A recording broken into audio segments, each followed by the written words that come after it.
51 म्हणते 5 व्यक्ती P Q R S T 5 व्यक्ती वेगवेगळे सोमवार ते शुक्रवार काम करतात, परंतु आवश्यक नाही की क्रम सारखाच असेल. तर व्यक्ती किती आहे? 5 व्यक्ती आहे. ते कसे काम करतात? सोमवार ते शुक्रवार काम करतात. तर पहा, सोमवार, मंगळवार, त्यानंतर बुधवार, नंतर गुरुवार आणि शुक्रवार याप्रमाणे काय 5 व्यक्ती काम करतात, परंतु याच क्रमाने नाही. तर समजा आता इथे आपण कामाची समजा वर्ग करू, म्हणजे कोणते कुठं काम करते याप्रमाणे करू. तर पी बुधवार नंतर कोणत्या पण एका दिवशी काम करते. पी बुधवार नंतर कोणत्या पण एका दिवशी काम करते म्हणजे म्हणण्याचा अर्थ बुधवारी करत नाही, बुधवार नंतर करते. म्हणजे होऊ शकते पी हा गुरुवारी काम करते, होऊ शकते पी हा शुक्रवारी काम करते. आपल्याला दोन्ही ठिकाणी पी मांडाच लागणार आहे, त्याशिवाय आपल्याला समजणार नाही. मग पुढे म्हणते पी बुधवार नंतर कोणत्या पण एका दिवशी काम करते. पी आणि क्यू यांच्यामध्ये 2 व्यक्ती काम करतात. पी आणि क्यू यांच्यामध्ये 2 व्यक्ती काम करतात. म्हणजे समजा पी इथं आहे तर क्यू आता आपल्याला इथं घ्यायला लागेल, तेव्हाच कुठून यांच्यामध्ये 2 व्यक्ती काम करणार. जर समजा आपण पी इथं घेतला तर समजा आपल्याला क्यू इथं घ्यायला लागेल, तेव्हाच कुठून पी आणि क्यूच्या मध्ये 2 व्यक्ती काम करणार. पी आणि क्यूच्या मध्ये 2 व्यक्ती काम करतात. टी क्यूच्या लगेचच नंतरच्या दिवशी काम करतो. तर टी क्यूच्या लगेचच नंतर दिवशी, टी जो आहे तो क्यूच्या लगेचच नंतर, म्हणजे क्यू इथं आहे समजा तर टी इथं असणार. टी मंगळवारी काम करणार. जर समजा क्यू मंगळवारी काम करणार तर टी कधी काम करणार? बुधवारी काम करणार, कारण की टी हा क्यूच्या लगेच दुसऱ्या दिवशी काम करतो म्हणते. टी हा क्यूच्या लगेच दुसऱ्या दिवशी काम करते. यस आणि आर क्यूच्या पहिले कोणत्या तरी एका दिवशी काम करते. यस आर आणि क्यूच्या, यस जो आहे तो आर आणि क्यूच्या कोणत्या तरी अगोदरल्या दिवशी काम करते. जर यस हा आर आणि क्यूच्या अगोदरल्या दिवशी काम करत असन, जर समजा आपण क्यू इथं घेतला तर क्यूच्या अगोदर कोणता दिवस आहेच नाही, क्यूचा अगोदर कोणता दिवस आहे नाही, आणि आर आणि क्यूच्या पहिले काम करते म्हणजे यस. मग क्यूच्या पहिले जर यस काम करते म्हणजे क्यू इथं येणार नाही, म्हणजे हे तर येणारच नाही. मग जर का समजा हे जर का लाईन पकडतो म्हटलं तर क्यूच्या पहिले कोण काम करते म्हणते? यस. आपला क्यूच्या पहिले कोण काम करते? यस काम करते. यस क्यू आणि आरच्या पहिले काम करते, म्हणजे क्यूच्याही अगोदर काम करून आला. जर समजा आपल्याला आर माहित नाही, जर समजा आपण आर याच्यापैकी जर समजा इथं ठेवला, आर इथं ठेवला, तर यस हा आरच्याही पहिले काम करून आला आणि यस हा क्यूच्याही पहिले काम करून आला. तर आर कोणत्या दिवशी काम करते? तर आर कोणत्या दिवशी काम करते, तर हे मांडणी इकडची बरोबर येणार. म्हणून आर कोणत्या दिवशी काम करते? तर आर हा गुरुवारी काम करते.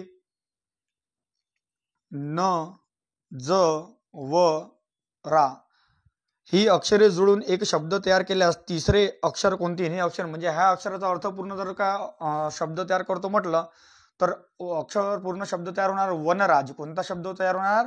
वनराज. आणि वनराज मध्ये पहिला, दुसरा, तिसरा क्रमांकाचा शब्द कोणता येणार? अक्षर कोणता येणार? तर रा हा शब्द येणार.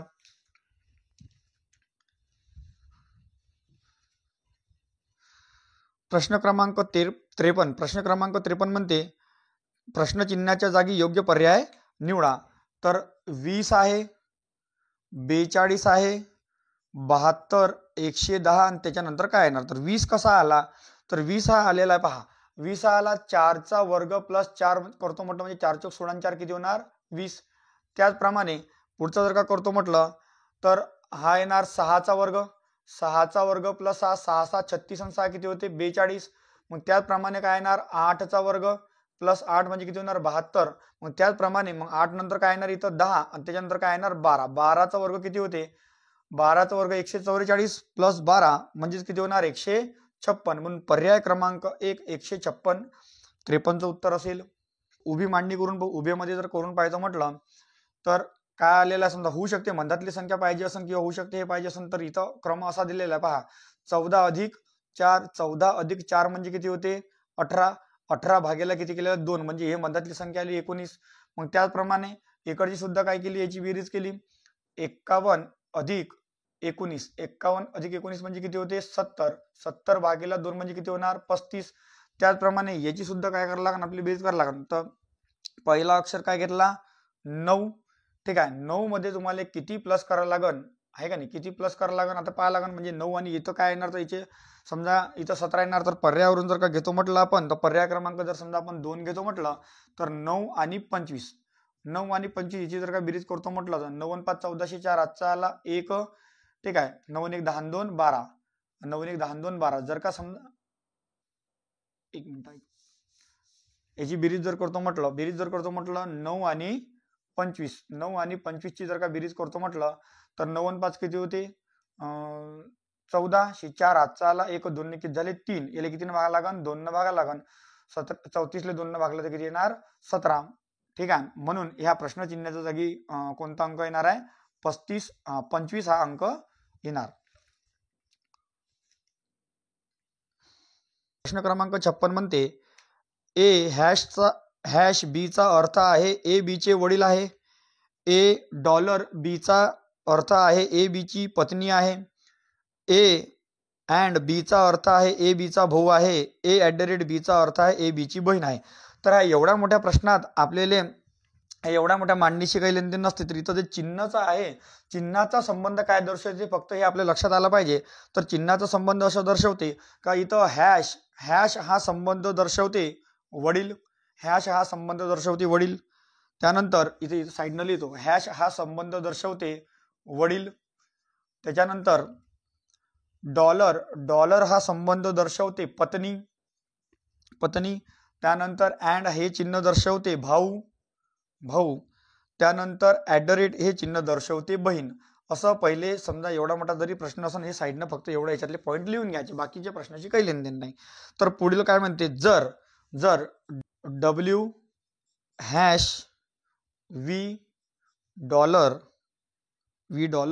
U हॅश X @ Y, तर W Y चा कोण, तर W Y चा कोण असा तुम्हाला प्रश्न विचारलेला आहे. पहा मग आता हे सोडवताना कसं करायचं, सुरुवात याची कोणत्या बाजूने करायची, मागच्या साईडने याची सुरुवात करायची. तर पहा इथं @ त्यानंतर हॅश त्यानंतर डॉलर आणि हॅश हे काहीतरी संबंध दर्शवते. तर @ काय संबंध दर्शवते, तर @ संबंध दर्शवते बहिणीचा, म्हणजे म्हणण्याचा अर्थ एक्स वाय ची कोण लागन, बहीण. एक्स वाय ची कोण लागणार, बहीण लागणार.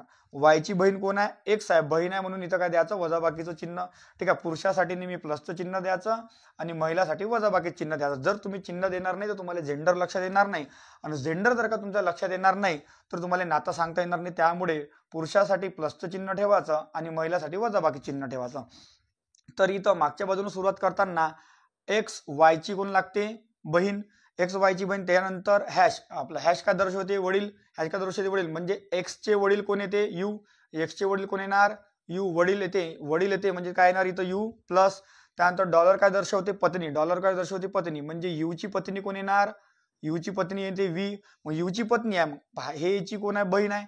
आणि हे बहिणीचे वडील म्हणजे कोणाचे, याचे सुद्धा काय झाले, वडीलच झाले. ठीक आहे. मग वडिलाची पत्नी म्हणजे कोण झाली, आई. म्हणजे एक्स ची सुद्धा व्ही काय झाली, आई झाली.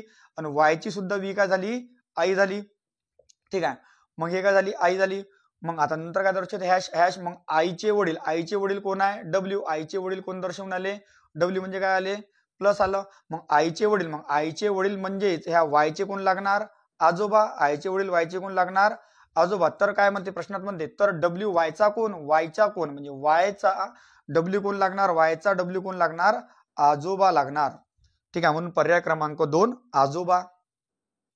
प्रश्न क्रमांक 58 पाहू. विधान आहे. प्रश्न क्रमांक 58 विधान. ए हे असं चिन्ह दिलेलं आहे, बी पुन्हा चिन्ह दिलेलं आहे, त्यानंतर सी पुन्हा चिन्ह दिलेलं आहे, त्यानंतर डी पुन्हा चिन्ह दिलेलं आहे, त्यानंतर ई, त्यानंतर पुन्हा चिन्ह दिलेलं आहे, त्याच्यानंतर दिलेलं आहे एफ. तर पहा, तर याच्यात तुम्हाला निष्कर्षावरून काय दर्शवा विधानावरून तुम्हाला काय दर्शवणं आहे, निष्कर्ष दर्शवणं आहे. विधानावरून निष्कर्ष, तर निष्कर्ष येते ए चिन्ह डी आणि बी चिन्ह ई.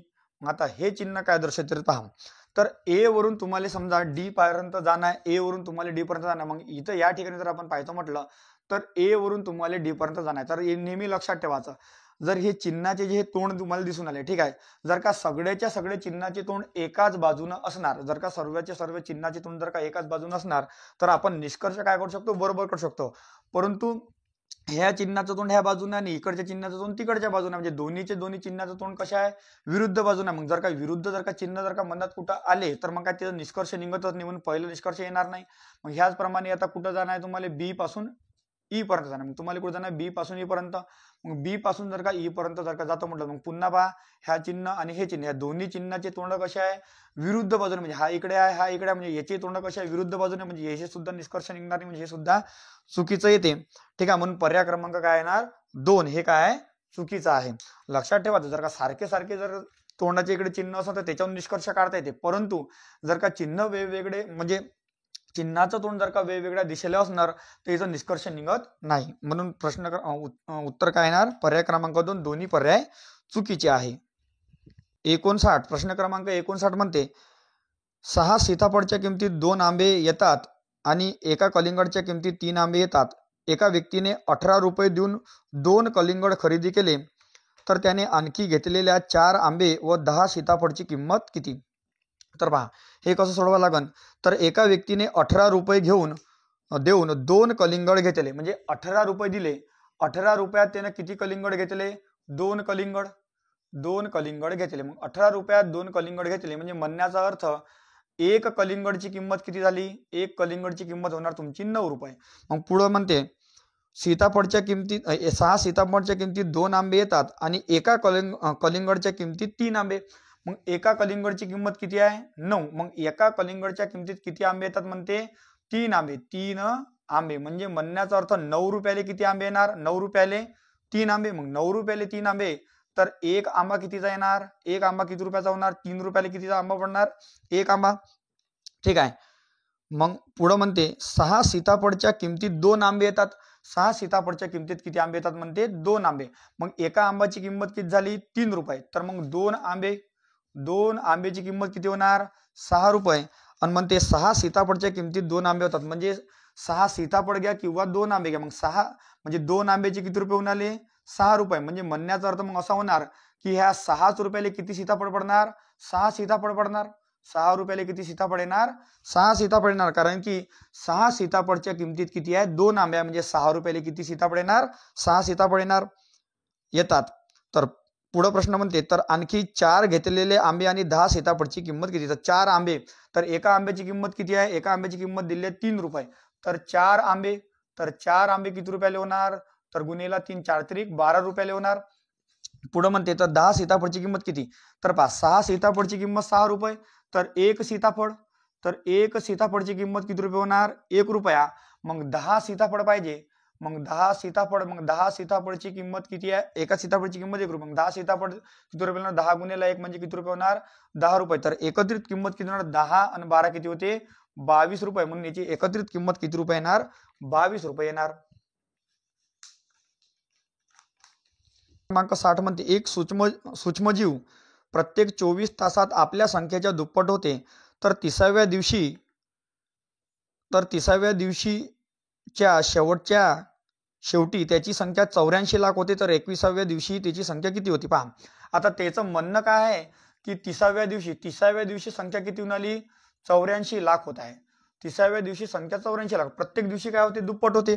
तर त्याचं म्हणणं आहे हे 84 लाख होते, तर 21 लाख कधी होती, म्हणजे तुम्हाला काय यायला लागेल, मागे यायला लागेल. मग आता प्रत्येक दिवशी दुप्पट होते, म्हणजे म्हणण्याचा अर्थ 30व्या दिवशी 84 लाख झाले असन, तर मग 29व्या दिवशी काय झाले असन, समजा पुढच्या दिवशी दुप्पट होते, तर मग आदल्या दिवशी त्याची अर्धी पकडा लागेल ना. म्हणजे 84च्या अर्धी किती होणार, मग इथं 42 लाख किती होणार, 42 लाख. म्हणजे 29व्या दिवशी 42 लाख असणार, तेव्हाच पुढच्या दिवशी दुप्पट होणार. म्हणजे 30व्या दिवशी किती झाली, 84. म्हणून आदल्या दिवशी किती असेल, 42. मग याच्या अगोदरचा अजून जर का दिवस पकडतो म्हटलं तर 28व्या दिवशी. मग 29व्या दिवशी 42 आहे, तर मग 28व्या दिवशी काय होणार, त्याच्या अजून अर्धी होणार. कारण की आदल्या दिवसापेक्षा दुसऱ्या दिवशी काय होते, दुप्पट होते. म्हणजे आदल्या दिवशी काय होते, अर्धी होते. म्हणजे 42 लाखाची किती होणार, मग इथं अर्धी 21 लाख होणार. ठीक आहे, म्हणजे 21 लाख कधी होणार, 28व्या दिवशी होणार. मग तुम्हाला काय विचारते, तर त्या सूक्ष्मजीवची संख्या 21 लाख कधी होते, त्या सूक्ष्मजीवची संख्या कधी होती, मग 21 लाख 28व्या दिवशी होती. होणारी 4 अंकी लहानात लहान संख्या कोणती. तर पहा 4 अंकी लहानात लहान संख्या म्हणते, मग 1 अंकी लहानात लहान संख्या कोणती येणार, 1. 2 अंकी कोणती येणार, 10. 3 अंकी कोणती येणार, 100 आणि 4 अंकी कोणती येणार मग 1000. 4 अंकी लहानात लहान संख्या कोणती येणार 1000 येणार. मग 71 ने विभाजित होणारी 4 अंकी लहानात लहान संख्या कोणती असं तुम्हाला म्हटलं तर पहा.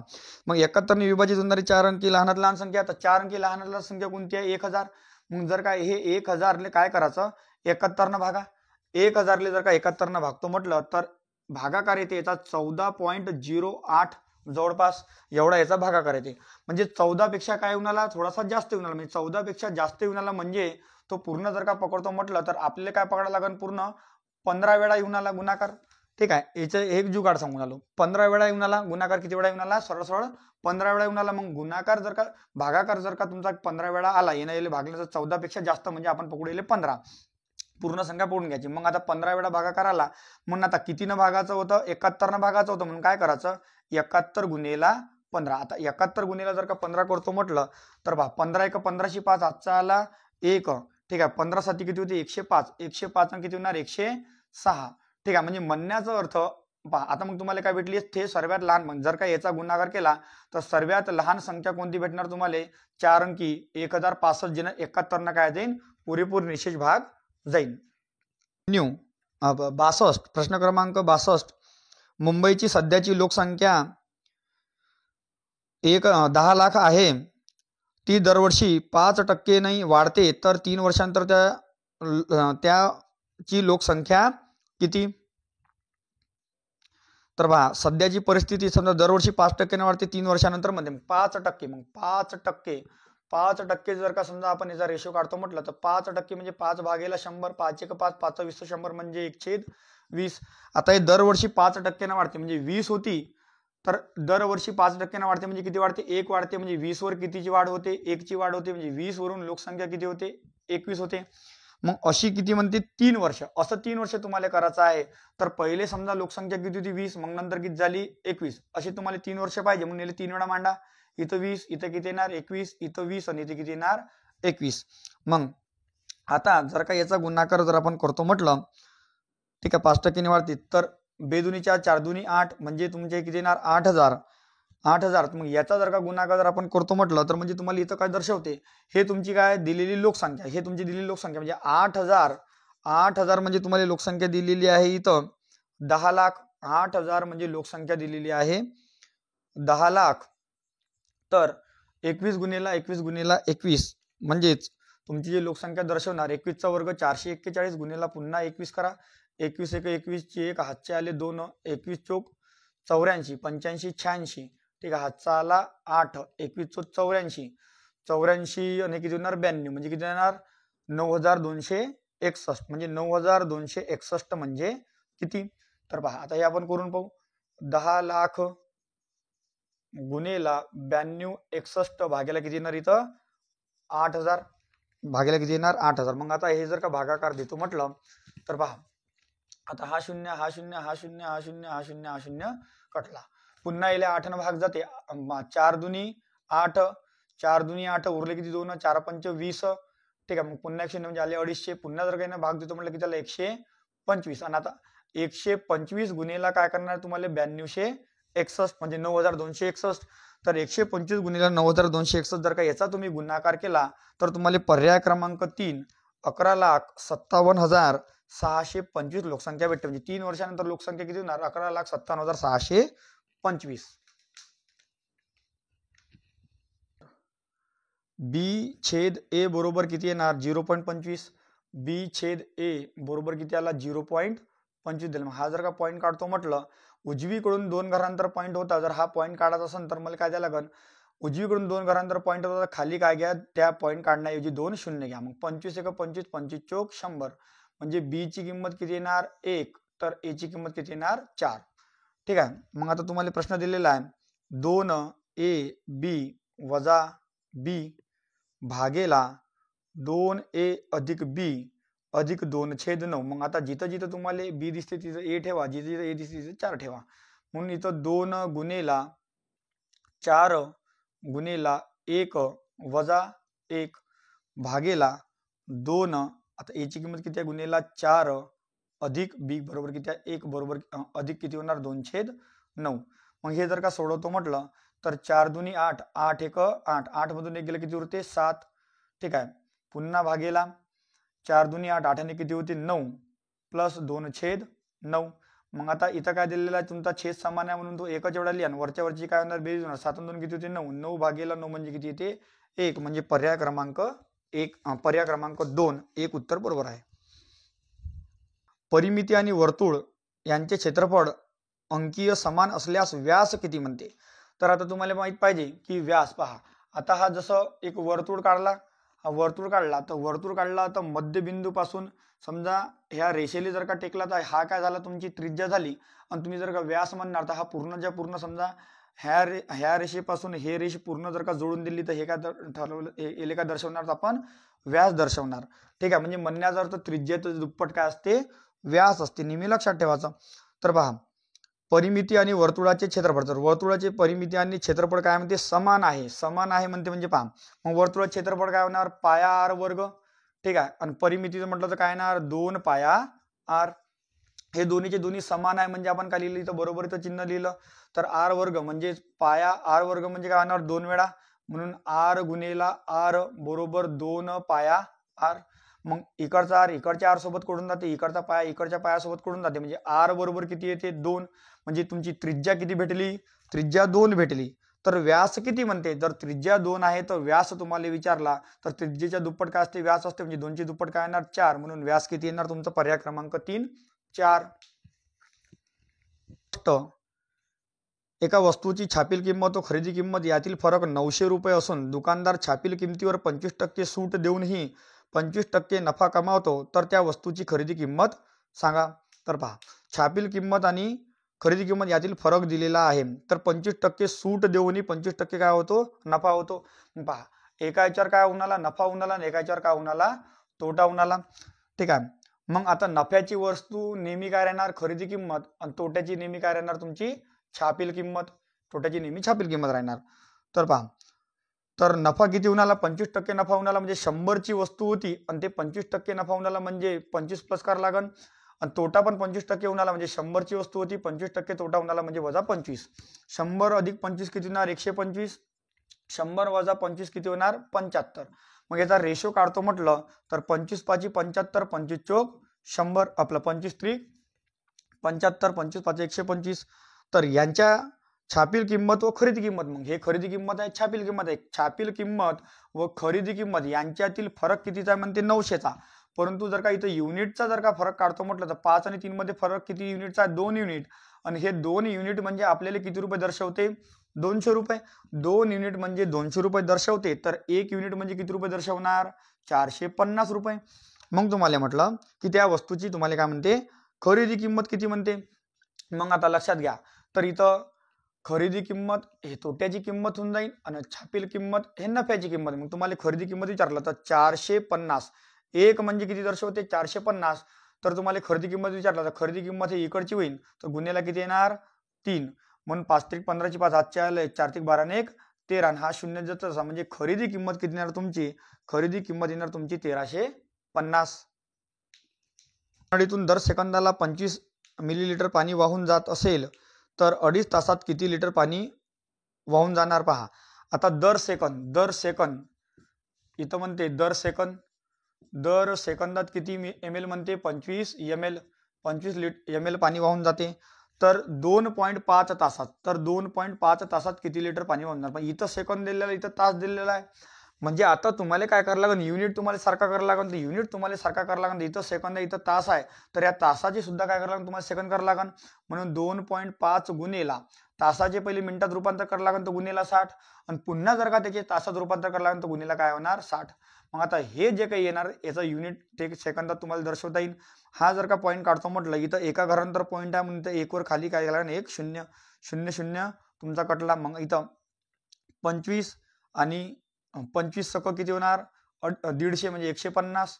ठीक आहे. गुन्हेला किती येणार इथं 60. ठीक आहे. 15 सक किती होते 90 आणि हे 2 शून्य म्हणजे किती सेकंद येणार 900 सेकंद येणार. म्हणजे किती सेकंद येणार 900 सेकंद.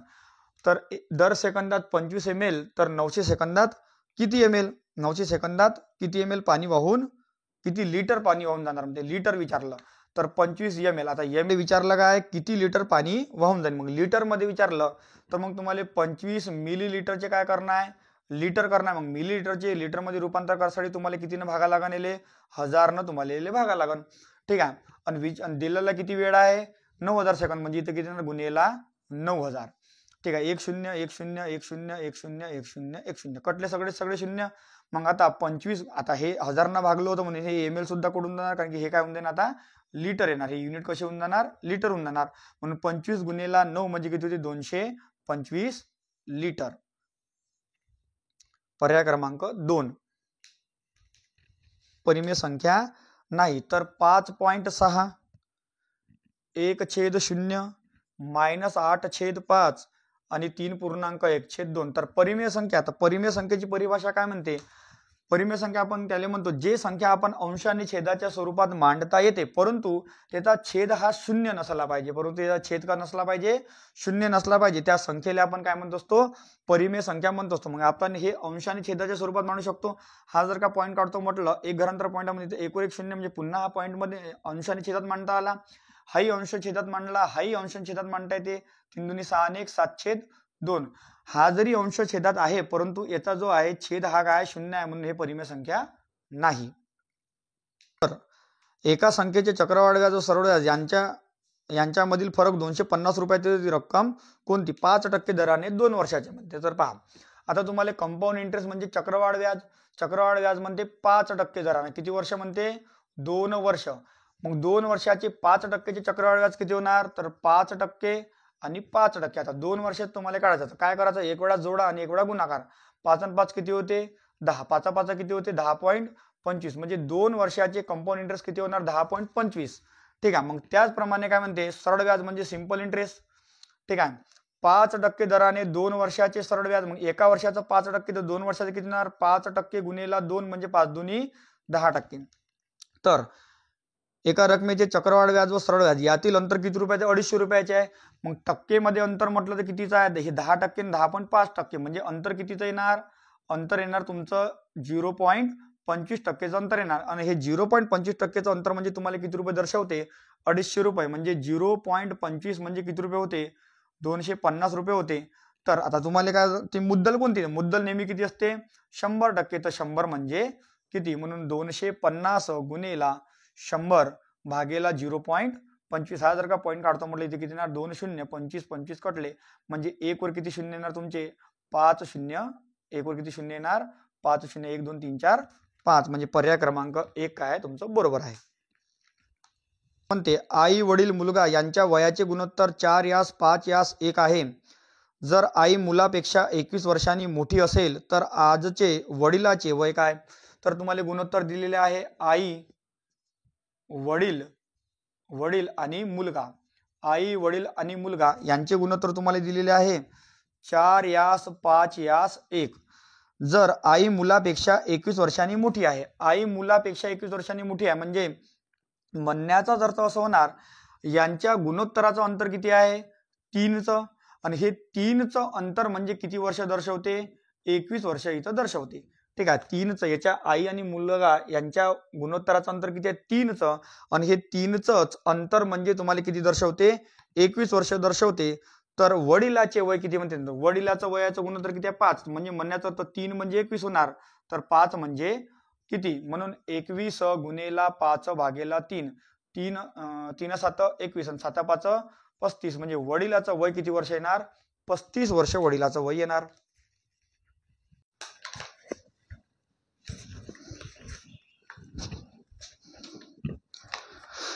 प्रश्न क्रमांक 71 म्हणते, कापडाच्या दुकानात जेव्हा एक दुकानदार 414 मध्ये 25 शर्ट विकतो तर त्याला 7 शर्टच्या खरेदी किमती एवढा तोटा होतो. ठीक आहे. म्हणजे 25 शर्ट विकून आला तेव्हा त्याला 7 शर्टच्या खरेदी किमती एवढा काय होऊन आला, तोटा होणार. म्हणजे 25 शर्ट त्यानं विकले, समजा एक शर्ट मानू, एक शर्ट आपण समजू 100 रुपयाचा आहे, तर 25 शर्ट विकले त्यानं म्हणजे 25x. ठीक आहे. तर त्याला 7 शर्टच्या खरेदी किमती एवढा तोटा झाला. म्हणजे तोटा झाला म्हणजे 25 मधून 7 गेले म्हणजे उरले किती, 18x. म्हणजे खरेदी किंमत किती आली एका शर्टची, 18x. आणि असे त्यानं किती रुपयाला खरेदी केले होते, म्हणते 414 रुपयाला खरेदी केले होते. तर म्हणून इथं 414 भागेला 18. जर एकूण शर्ट तुमचे 414 रुपयाचे आहे तर एका शर्टची किंमत किती रुपये एका शर्टची तुम्हाला किंमत काढायची तर कितीने भागा लागन 18 भागा लागन, कारण की 18 शर्टची खरेदी किंमत आलेली आहे. म्हणून जर का 414 जर का 18 जर का भागतो म्हटलं तर सगळ्यात पहिले 2 भागतो म्हटलं, 2 9 किती होणार 18. इथं 2 दुनी 4, एकले भाग जाते म्हणून 0. इथं झाला 14 गेले, 2 साती 14. आता 9 नेले भागा, 9 1 9, 9 दुनी 18, उरले किती 3, उरले किती 2, 9 त्रिक 27, म्हणजे एका शर्टची किंमत किती येणार 27 रुपये येणार. प्रश्न क्रमांक 72. x चा पॉवर 6, y चा पॉवर 7 आणि m, त्यानंतर k x आणि y ची पॉवर 2 याचा HCF म्हणते, म्हणजे मसावी म्हणते. तर मसावी म्हणजे काय असते? मसावी म्हणजे दिलेल्या जे संख्या असेल त्या संख्येपैकी तुम्हाला कॉमन संख्या पाहिजे आणि लहानात लहान संख्या पाहिजे. तर दिलेल्या संख्येत पहा कॉमन काय, इथं x आहे, इथं x आहे, परंतु ह्या x आणि ह्या x पेक्षा लहान x कोणता आहे? हा x आहे म्हणून इथे x लिहिला. त्यानंतर कॉमन इथेही y आहे, इथेही y आहे, परंतु ह्या y आणि ह्या y पैकी लहानवाला y कोणता आहे? हा वाला, म्हणून y चा वर्ग. त्यानंतर इथं m आहे, इथं m नाही आहे म्हणजे m येणार नाही. इथं k आहे परंतु इथं k आहे म्हणजे k येणार नाही. म्हणजे HCF साठी काय पाहिजे असते? कॉमन पाहिजे असते आणि लहानात लहान पाहिजे असते, म्हणून याचा HCF किती येणार? XY चा वर्ग, म्हणजे पर्याय क्रमांक 2. तर 4 गाड्यांचा वेग ताशी 10 किलोमीटर, 40 किलोमीटर, 50 किलोमीटर आणि ताशी 20 किलोमीटर असल्या त्यांचा सरासरी वेग किती? काही नाही, सोपीच आहे. पहा 10 म्हणते ताशी किलोमीटर, नंतर म्हणते 40 किलोमीटर प्रति तास, मग नंतर म्हणते 50 किलोमीटर प्रति तास, मग नंतर म्हणते 20 किलोमीटर प्रति तास. एकूण भाग किती पडले? 4. 1 2 3 4, म्हणजे काय येणार? भागेला 4. याचा जर का यांची बेरीज करतो म्हटलं 40 आणि 10 किती होते? 50, 50 आणि 50 100, आणि 100 आणि 20 किती होणार? 120. 120 भागेला 4, 4 न जर का 120 भागतो म्हटलं किती येणार? 30, म्हणून याचा सरासरी वेग किती येणार? 30 किलोमीटर.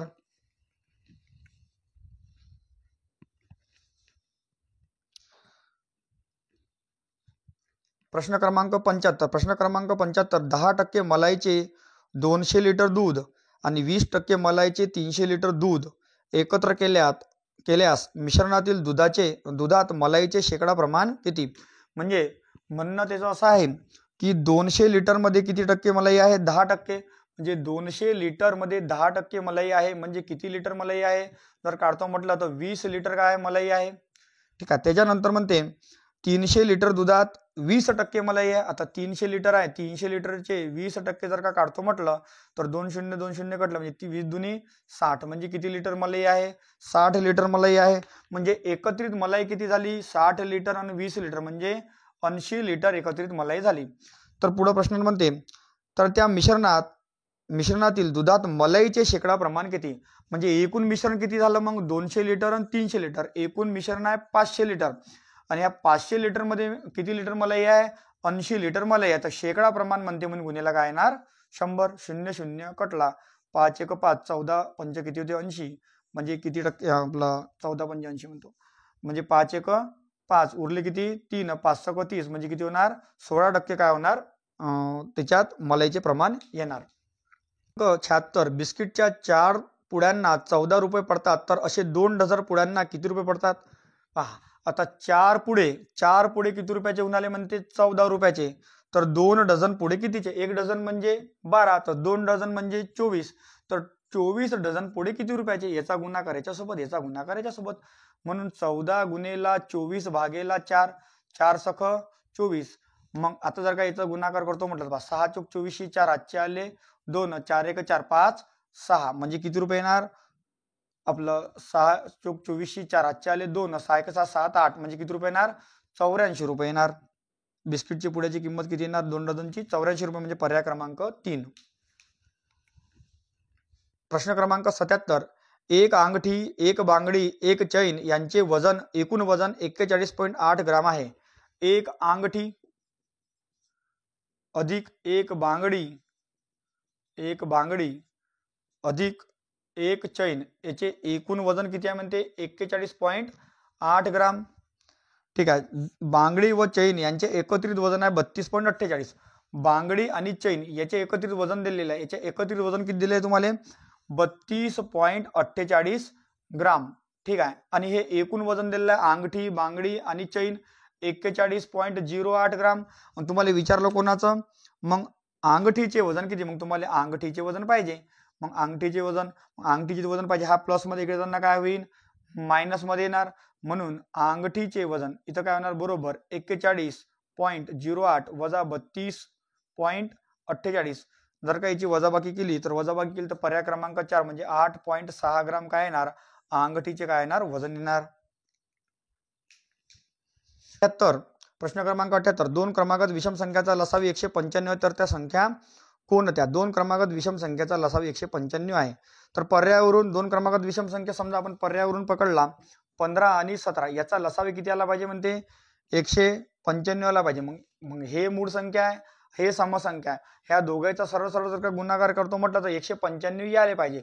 परंतु ह्या दोघांचा गुणाकार 195 नाही आहेत, कारण की पहा 15चा वर्ग होते 225 आणि पुन्हा 15 दोन वेळा गुणलं 15 दोन्ही 30, म्हणजे गुणाकार किती गुणाला याचा 5, 3 आणि 2 5 म्हणजे 255, म्हणजे 195 यायला पाहिजे. पण येते की 255, म्हणजे हे चुकीचं आहे.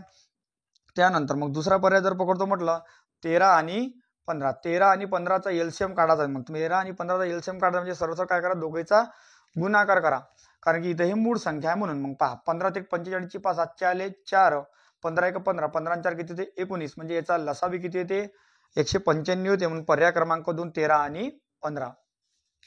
चौकोनाच्या दोन कर्णाची लांबी अनुक्रमे 11.2 सेंटीमीटर व 7.5 सेंटीमीटर आहे, तर चौकोनाचे क्षेत्रफळ किती म्हणते. तर याचं एक सूत्र येते, याचं सूत्र असं निर्माण होणार. सूत्र ठीक आहे, पहा समभुज चौकोनाचे क्षेत्रफळ, समभुज चौकोनाचे क्षेत्रफळ, समभुज चौकोनाचे क्षेत्रफळ भागेला, ठीक आहे, भागेला काय येणार 2. तुम्हाला क्षेत्रफळ काढायचे आहे. तर पहा दोघीची दोन्ही लांबी दिली आहे, म्हणजे D1 गुणेला D2, D म्हणजे डिस्टन्स म्हणजे लांबी अंतर, ठीक आहे. मग D1 D2 भागेला काय होणार 2. समभुज चौकोनाचे तुम्हाला क्षेत्रफळ भेटते. तर आता इथं काय 11.2 गुणेला 7.5 भागेला किती येणार 2, 7.5 भागेला 2. तर याचा आपण गुणाकार करतो म्हटलं तर समजा हा जर पॉईंट काढतो म्हटलं तर 11.2 गुणेला 7.5 भागेला 2, हा पॉईंट काढतो म्हटलं, हा पॉईंट काढतो म्हटलं, म्हणजे वरचे जर का 2 पॉईंट काढतो म्हटलं खाली किती येणार 2 0. मग आईले भागाकार द्या, 25 त्रिक 75, 25 चौक 100, 4 1 4, 4 1 4, 4 2 8, 3 उरले, ठीक आहे. मग 4 7 28, 4 8 32. पुन्हा जर काही 2 मागतो म्हटलं तर 2 1 2, 2 14 28 आणि 14 त्रिक किती होते 42, म्हणजे याचे क्षेत्रफळ किती येणार 42 चौरस सेंटीमीटर.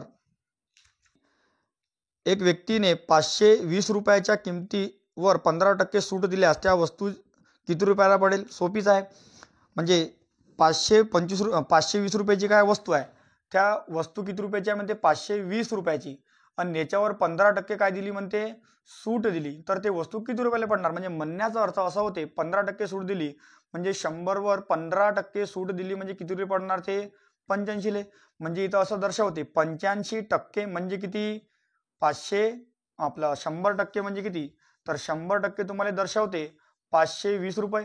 520 रुपयाची वस्तू आहे, 15% सूट दिली म्हणजे 520 ची वस्तू आहे, म्हणजे ते वस्तू किती टक्केला आहे 100% आहे. 15% सूट तुम्ही देऊन आले, 15% सूट म्हणजे किती 85 रुपयाला देऊन आले, म्हणजे 100% म्हणजे 520, तर 85 म्हणजे किती, ठीक आहे. म्हणून 520 गुणेला 85 भागेला 100, 0 0 तुमचा कटला. जर का याचा गुणाकार करतो म्हटलं तर गुणाकार येणार तुमचा, पहा याचा गुणाकार येते 4420 भागेला किती येणार 10, 0 0 कटला, म्हणजे ते वस्तू किती रुपयाला पडते 442 रुपयाला ते वस्तू पडते. किंवा असं नाही जर तुम्हाला समजलं असेल तर तुम्ही असं सुद्धा करू शकता. पहा हे जसं करू शकता 520 रुपयाची वस्तू आहे, याच्यावर 15% सूट म्हणजे 520 चे काय करा 15% काढा, 0 0 कटला 5, आपला 15 दुनी 30 ची 0 आजचे आले 3, 15 5 75, 75 आणि 3 किती होते 75 3 78, म्हणजे 780 भागेला 10. मग 0 0 कटला म्हणजे किती रुपयाची सूट भेटून आली 78 रुपयाची काय भेटून आली सूट भेटून आली.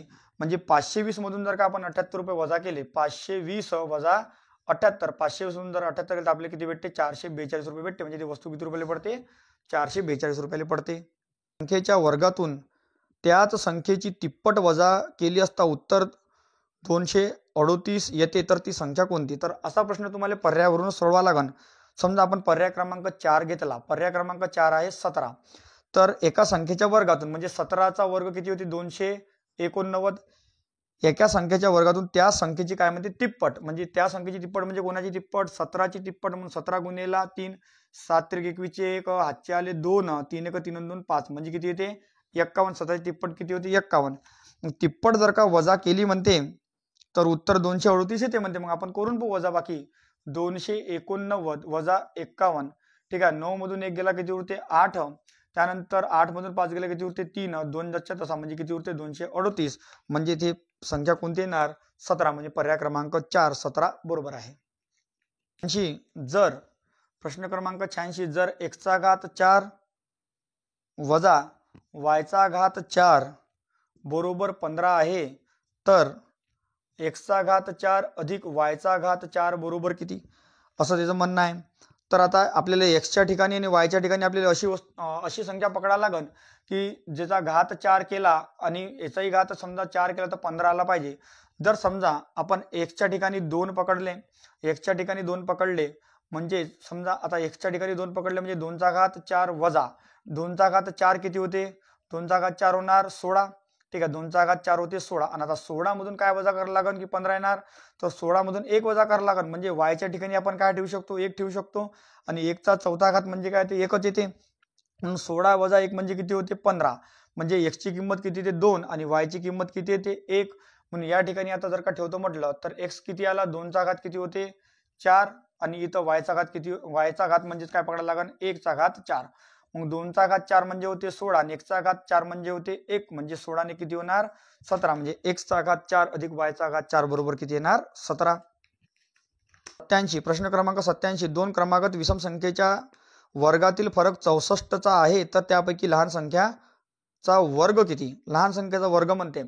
तर पहा, तर हे पर्यायावरून करा. पर्याय आहे समजा पहिला पर्याय 225, दुसरा पर्याय ते 289, तिसरा पर्याय ते तुमचा 361 आणि चौथा पर्याय ते 169. तर पहा याचं जो उत्तर पहिला येते, परंतु आता दुसरा आपण तपासून पहा. 289. 289 चा वर्गमूळ किती येते? 17. मग काय म्हणते? दोन क्रमागत विषम संख्येच्या वर्गातील फरक किती आहे? 64. त्यापैकी लहान संख्येचा वर्ग किती?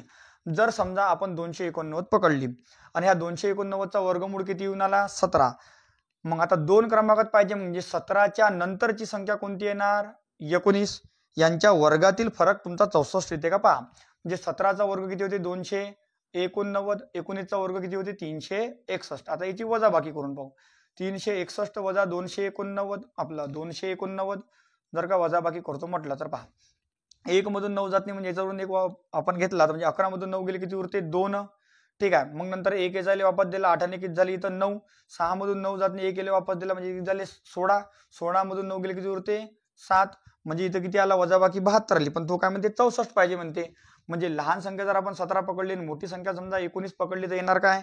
नाही येणार. मग आता पर्याय आपण पहिला पाहू. पर्याय पहिला म्हणते 225. 225 चा वर्गमूळ काढतो म्हटलं किती येणार? 15. आता विषम म्हणते म्हणून आता पहिली आपण समजा लहान संख्या आपण एक संख्या दोन संख्यापैकी लहान संख्या 15 पकडली आणि मोठी संख्या समजा आपण पकडली 17. यांच्या वर्गातील अंतर 64 आला पाहिजे. तर पहा आता याच्या वर्गातील अंतर 64. आता एवढा मोठा गुणाकार करणं आणि मग वर्ग करणं पुन्हा वजाबाकी करणं, त्याच्यापेक्षा तुम्ही एक काम करू शकता. पहा आता याच्या अंतर किती येणार? कसा काढायचा? तर पहा आता दोन क्रमागत विषम संख्या आहे आणि क्रमागत विषम संख्येचं अंतर नेहमी कितीचं असते? 2चं असते. तर काय करा, यांची काय करा? बेरीज करा. ठीक आहे. यांची काय करा? बेरीज करा. 17 आणि 19. 17 आणि 19 तर बेरीज करतो म्हटलं 9 7 16 7 आला 1 म्हणजे किती आले? 36. फरक नेहमी कितीचा असते? विषम संख्येचा 2चा फरक असते. म्हणून गुणिला काय करा? 2 म्हणजे किती येणार? इथं 72. म्हणजे याचा वर्ग आणि याचा वर्ग म्हणजे 17चा वर्ग आणि 19चा वर्ग यांच्या वर्गातील अंतर कितीचं आलं? 72चं. आता वर्ग करून वजाबाकी केल्यापेक्षा तुम्ही असं सुद्धा करू शकता, दोघांची काय करा? बेरीज करा आणि फरक 2चा आहे म्हणले कितीने गुणलं? 2 न गुणलं म्हणजे याच्या वर्गातील फरक कितीचा येते? 72चा. मग याचा वर्ग केल्यापेक्षा आपण काय करू? दोघांची बेरीज करू. मग 15 आणि 17. 17 आणि 15 याची बेरीज किती होणार? पहा 15 दुनी 30 आणि 2 किती होणार? 32. आता फरक कितीचा ते विषम संख्येतला? 2चा. म्हणले कितीने गुणू?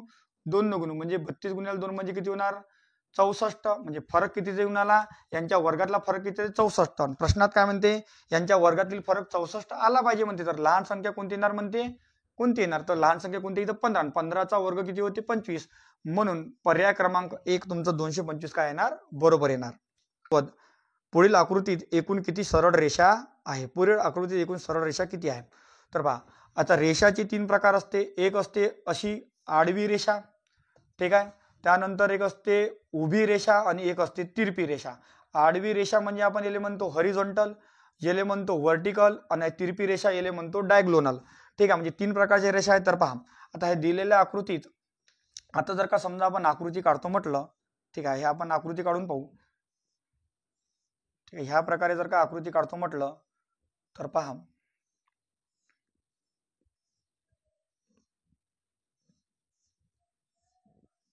ठीक आहे, ह्या प्रकारे ही आकृती आहे.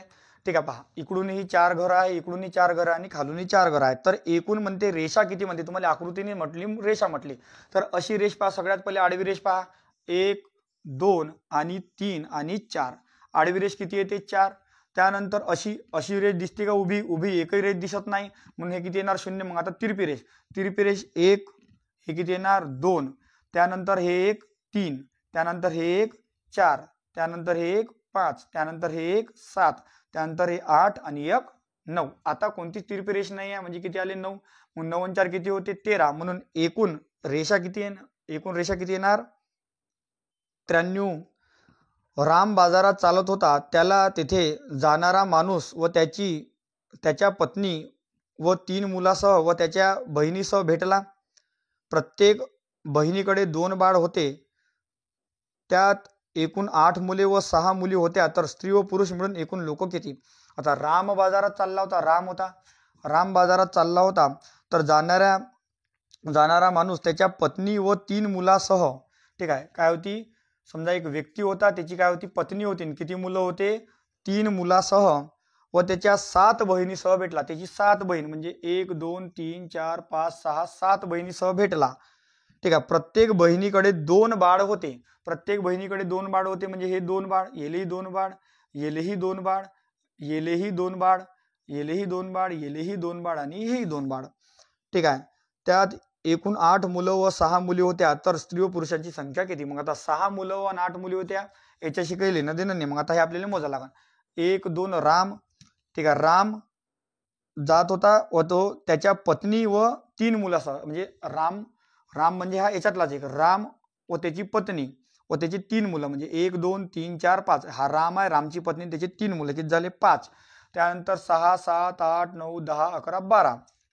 ठीक आहे, 12 व्यक्ती झाले, प्रत्येकाले 2 2 मुलं. 13 14 15 16 17 18 19 20 21 22 23 24 25 26.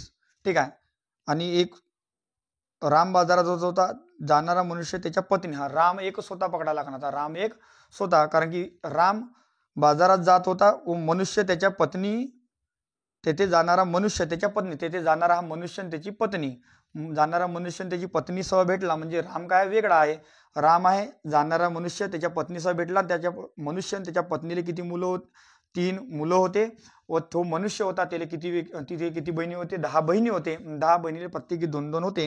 म्हणून एकत्र जर का लोकांची संख्या जर करतो म्हटलं किती येणार 27. क्रमांक 94. हे रुग्णांची तपासणी प्रथम 7:45 झाली. पहिली रुग्णांची तपासणी 7:45 झाली. नंतर 8:25 रुग्णाची तपासणी झाली. नंतर 9:05 रुग्णाची तपासणी झाली. तर पुढील तपासणी कधी होणार. तर आता याचे तुम्हाला अंतर काढायला लागेल. पहा, आता 7:45 ते 8:25, मग येले 7:45 म्हटलं तर 8 वाजले समजा किती मिनिटं बाकी आहे, 15 मिनिटं बाकी आहे. हे 15 मिनिटं, हे 25 मिनिटं, 15 आणि 25 किती मिनिटं होणार 40 मिनिटं. म्हणजे 7:45 ते 8:25 पर्यंत एकूण किती मिनिटाचा फरक पडला 40 मिनिटाचा फरक पडला. इथे सुद्धा समजा तुमच्या 40 मिनिटाचा फरक पडणार. पहा, 8:25 ते 9:05, मग 8:25 ते 9 म्हटलं म्हणजे किती मिनिटं होणार 35 मिनिटं. आणि हे 9:05 म्हणजे किती झाले 5 मिनिटं, म्हणजे टोटल किती मिनिटं झाले 40. म्हणजे इथे सुद्धा 40 मिनिटाचा फरक पडला. मग आता पुढे सुद्धा तपासणी कधी होणार 40 मिनिटांनंतर होणार. म्हणजे 9:05 ते 40 जर प्लस करतो म्हटलं म्हणजे किती होणार 9:45. 50 पानाच्या पुस्तकावर पान क्रमांक घालण्यास मुद्रांकाला एकूण किती खिळे लागतील मुद्रांकाला एकूण किती खिळे लागतील पहा. मग आता लागणारे खिळे याचं सूत्र सांगतो. लागणारे खिळे बरोबर होते 3n वजा 108. ठीक आहे पहा. मग 150 पानाची पुस्तक, n म्हणजे पानाची संख्या दर्शवते. तर 3 गुणेला 150 वजा किती होणार 108. 15 त्रिक 45 वजा किती होणार 108. मग 450 मधून 108 गेले तर किती उरते 342. म्हणजे लागणारे खिळ्याची संख्या किती 342. आता ह्या सूत्रानं तुम्ही लागणारे खिळेही काढू शकता, तुम्ही लागणारे पानही काढू शकता. हे सूत्र महत्वाचं आहे. सागर नाट्यगृहाकडे तोंड करून होता. त्याच्या डावीकडे दक्षिण दिशा होती. म्हणजे जर का समजा आपण दिशेचा विचार करतो म्हटलं उत्तर, दक्षिण, पूर्व आणि पश्चिम. त्याच्या डावीकडे दक्षिण दिशा होती म्हणजे म्हणण्याचा अर्थ जर समजा सागर ह्या कंडिशनली उभा असन तर याचा राईट झाला आणि हा याचा लेफ्ट झाला. त्याच्या डावीकडे दक्षिण दिशा होती. तो 3 वेळा काय म्हणते काटकोनात वळला. तो 3 वेळा समजा तू इथं असन 3 वेळा काटकोनात वळला म्हणजे किती 90 अंश. 3 वेळा काटकोनात उजवीकडे वळला. ठीक आहे. समजा तू इथं होता मग इथून उजवीकडे वळला म्हणजे काटकोनात वळला म्हणजे पहिले इथं वळला. ठीक आहे. समजा ह्या कंडिशनला तो समजा इथं असा उभा होता. ठीक आहे. त्याच्या डावीकडे दक्षिण दिशा, त्याच्या डावीकडे कोणती दिशा होती म्हणते दक्षिण दिशा. हे 3 वेळा काटकोनात वळला उजवीकडे म्हणजे पहिले त्याचं तोंड इकडे होतं, मग आता तो उजवीकडे म्हणजे त्याचं तोंड इकडे होईल. मग पुन्हा उजवीकडे म्हणजे कुठं होईल इकडच्या दिशेने तोंड होईल. मग पुन्हा उजवीकडे म्हणजे आता कोणत्या दिशेने तोंडणार इकडच्या दिशेने तोंडणार. तर आता नाट्यगृह त्याच्या कोणत्या बाजूला असेल. सागर नाट्यगृहाकडे तोंड करून उभा होता. मग नाट्यगृहाकडे तोंड करून उभा होता म्हणजे नाट्यगृह कुठं इथं आहे. ठीक आहे. नाट्यगृह इथं आहे आणि याच्या दक्षिण. मग नाट्यगृह आता हे दिशा कोणती झाली याची लेफ्ट आणि हे दिशा कोणती झाली याची राईट. मग नाट्यगृह त्याच्या आता कोणत्या दिशेला समजा आता तो इकडच्या दिशेनं पाहून आला आणि नाट्यगृह वरच्या दिशेने आहे म्हणजे नाट्यगृह ह्या सागरच्या कोणत्या हाताला येणार उजव्या हाताला येणार. 97 म्हणते एक घड्याळ 12 तासाऐवजी 8 तासाची केली तर 3च्या समोर कोणता अंक येईल. 12 तासाऐवजी 8 तासाची केली. ठीक आहे. म्हणजे पहिले किती वाजन 1, मग नंतर वाजणार 2, मग नंतर वाजणार 3, मग नंतर 4, 5, 6, 7 आणि 8. ठीक आहे. म्हणजे 8 आहे टोटल. म्हणजे 3 हिस्से इकडे 3 हिस्से इकडे म्हणजे 1च्या विरुद्ध कोण देईन 5. ठीक आहे. 4च्या विरुद्ध कोण येणार 8, 6च्या विरुद्ध कोण येणार 2 आणि 3च्या विरुद्ध कोण येणार 7. म्हणून 3च्या विरुद्ध कोणता अंक येईल 7 हा अंक येईल.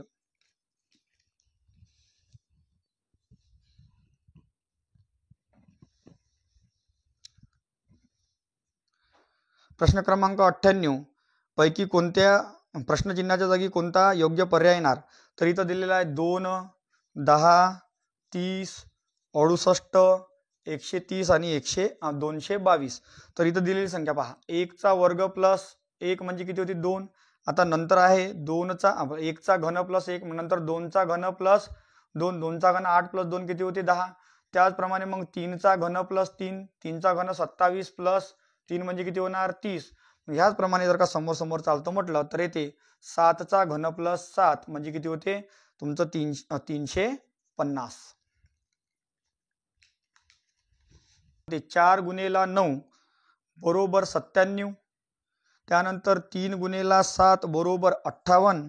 तर 9 गुणेला 2 म्हणजे किती. तर 9 गुणेला 2 म्हणजे किती. तर पहा इथं केलेलं काय आहे तर इथं 4चा वर्ग आणि 9चा वर्ग याची काय केली आहे बेरीज. 4चा वर्ग किती होते 16 आणि 9चा वर्ग 81.